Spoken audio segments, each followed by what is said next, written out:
It's a sad, sad moment for gamers everywhere. I got the sad Naruto music on deck just to really hit the emotional chords.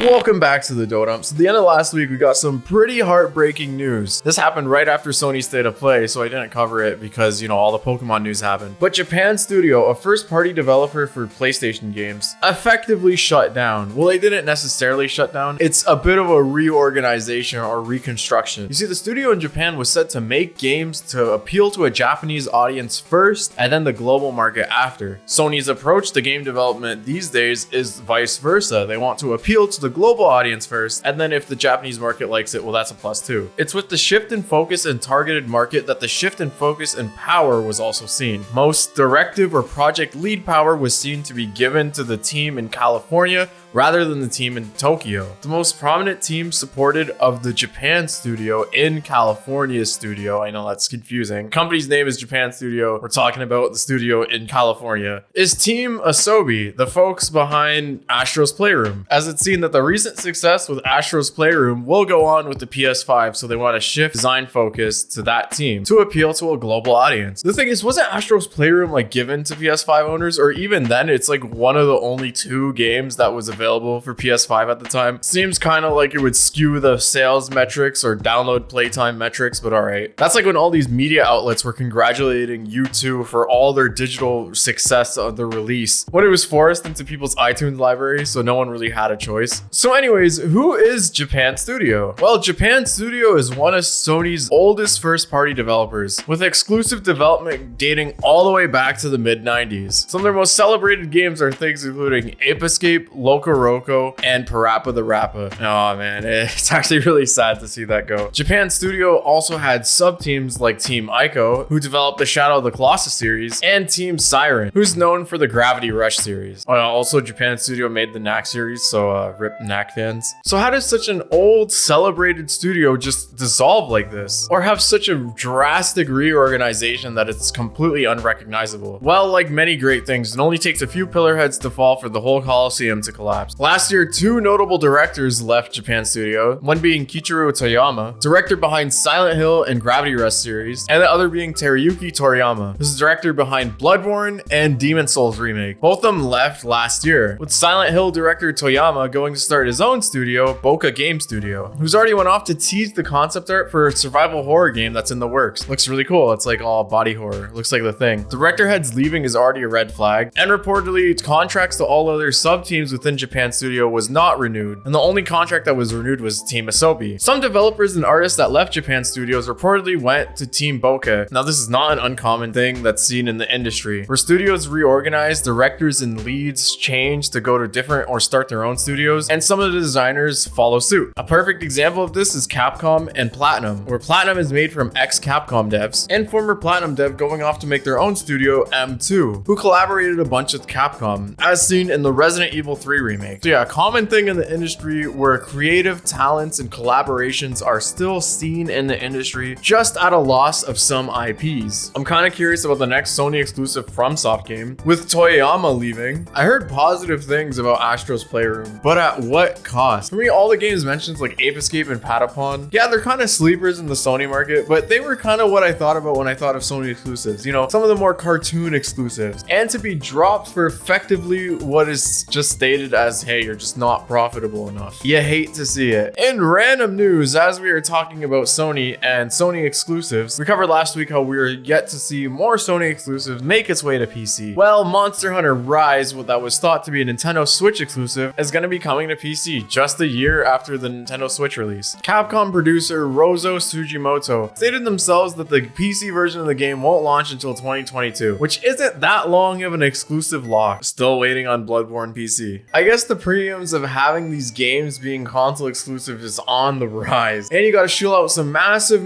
bucks to keep these console exclusives stay being console exclusives and not just a time exclusive. But in some cases, it's worth it. Monster Hunter is a massive franchise in Japan, and the Switch is wildly successful in Japan. Makes sense for the next mainline game after World Series would sell like crazy for its first year. And circling back to FromSoft games, Aaron Greenberg, general manager at Xbox, confirmed there will be be no Elden Ring news at Microsoft's March event. Yeah, that game just does not exist. Well, that'll be it for this dodump. Pay your respects to all the exclusive games we lost. Man, no more Ape Escape. That'll be it for this one. Y'all just got dumped on. Bye-bye.